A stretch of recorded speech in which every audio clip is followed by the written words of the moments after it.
one of my all-time favorite lines that really makes sense. Okay. Is the first line of the movie, and unless you've borrowed money, you understand this. Okay, what's the line? He walks in, and the guy looks at Mickey Rourke, and he goes, "The bathroom." Whatever his name is. Let's just say he was played by Carmine from The Sopranos. Okay. Remember the old guy that died eating the chicken salad? Yeah. He was young, and he's in the bathroom pissing, and Mickey Rourke walks in, and the guy goes, "Oh, how come nobody keeps me waiting when they're looking to borrow?" Which is the truth. When you tell somebody I need $800, and they're like, "Okay, meet me at the bar at 3 o'clock." You're there at 10 to 3. Right. Tapping your hand, you need that. shit.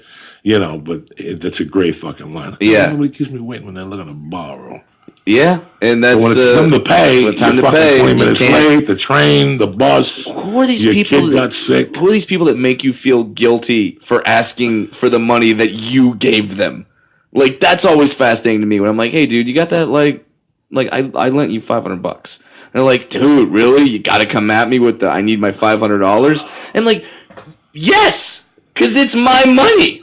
It's not yours. That's why you have to just give it as a gift. Yeah. And that makes your life uneasy. I did that. Here's the 500. When you get it, give it back. Yeah. I did that. It's funny you bring that up. I did that last week. A friend of mine got in jail for DUI and needed $1,000 bail, and I did it. And then he was trying to tell me, like, "Don't worry, like, as soon as I get enough," I'm like, "No.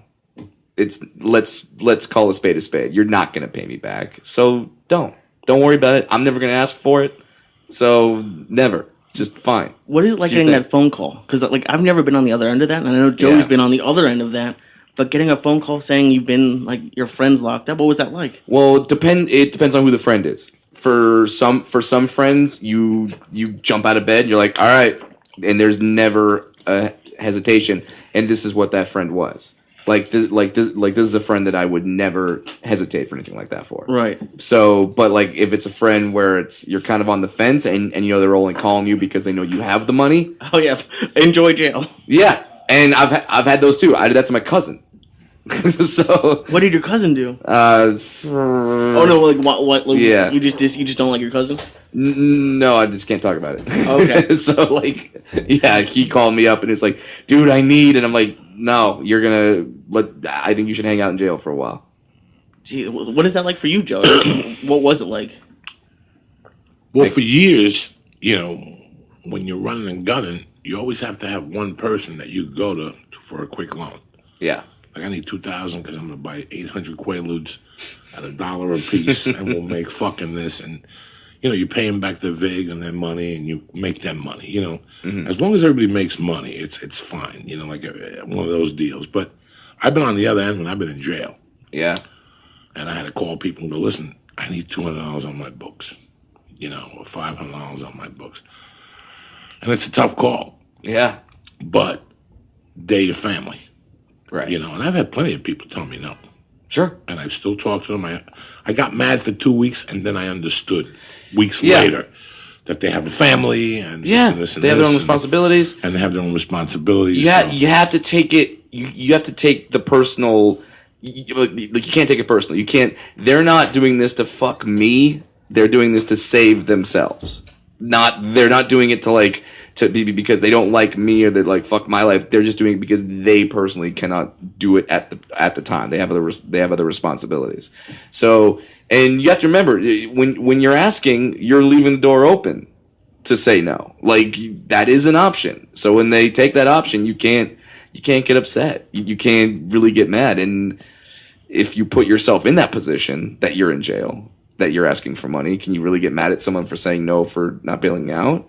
If you're the one that put yourself there, I don't know. I've never been to jail, so I'm not sure. Now when mindset. Now when I've been to jail and there were low bails, I called like Lee, come on down, get me out of here. It's a $2,000 bail, $200. That's low. Oh, okay. 10% is $200. Yeah. So, do you follow me? Shit like that wasn't too bad. When I got in trouble in Colorado, that was a tough call. What was that bail? 50,000 cash bail. So you needed the whole thing? I need the whole thing. Yeah, that's the thing. I didn't know this. I've never bailed anyone out like that. So when they said, "Oh, the bail's 1,000," I was like, "Oh, okay, well, here's my credit card," and they're like, "No."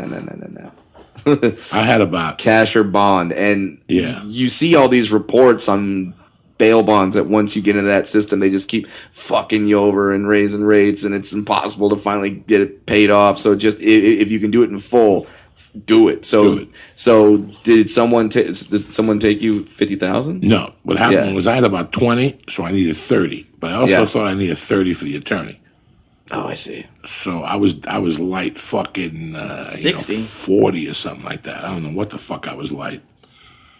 So what I did was I sat in there and I showed up with people from the community, because that's how you lower your bail. You have to have connections to the community. You have to have ties to the community. Yeah. So my future father-in-law came in and they put my bail from $50,000 cash bail to $25,000 cash bail.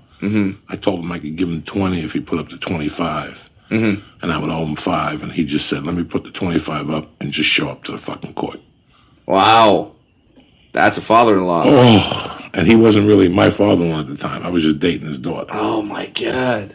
Wow, fucking idea, man. Jeez, that's an angel in your life, dude. You had no fucking idea. God. And then the first retainer Yeah. was $7,500, and then he called me 4 days later for another 10. Had he gone through the first 7,500, or he just like, this is gonna take more? No, he went through it. In 4 days. Yeah. And that's the amazing part about that is I mean, it's rare cases you'll find a lawyer that's like, hey, I don't get paid unless it works out for you. But yeah, it's that's very rare.